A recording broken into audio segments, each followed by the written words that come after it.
I was 15 years old and a catcher on the National American Legion baseball team. We made it all the way to the state tournament in Athens, Ohio at OU. We were facing our second loss of the tournament and elimination. We were down by 2 runs late in the game. I struck out 3 times already, and I was heading to the on-deck circle.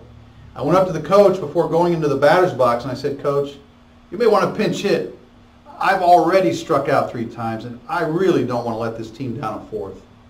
Well, the coach did something unusual. He put his hands on my shoulders. He looked me square in the eyes, and he said, "That was in the past. I have confidence in you and your future.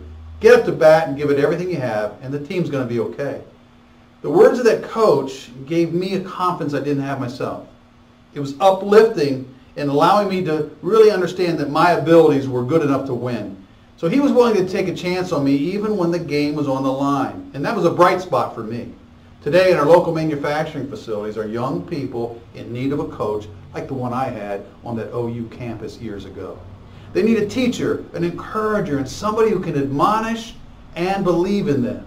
This requires an investment of your time in each of these people on the line. Too many people coming to our manufacturing facilities are like I was when I was 15, young, inexperienced, unsure of themselves and ready to walk out that back door rather than fail one more time. So today's bright spot takes place in Northwest Ohio at a large automotive supplier to the Ford Motor Company. They were suffering from high turnover and attempting to fill positions through an on-site temp agency because of that revolving door, that back door people were heading out at the next break. So they came up with a simple idea, a coach. This coach was a temp to hire placement himself. He was taught how to coach using empathy, encouragement, and proper ways of admonishing his teammates. This coach knew every workstation and he knew every temporary employee on that line.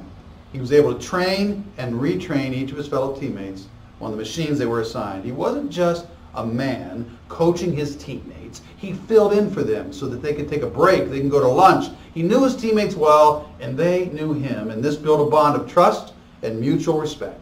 It wasn't just this supervisor leadership training program. It was one person believing in another, working together for a common goal while building a coach-player relationship that increased employee retention by decreasing the very issues causing most companies like yours to have a high turnover rate.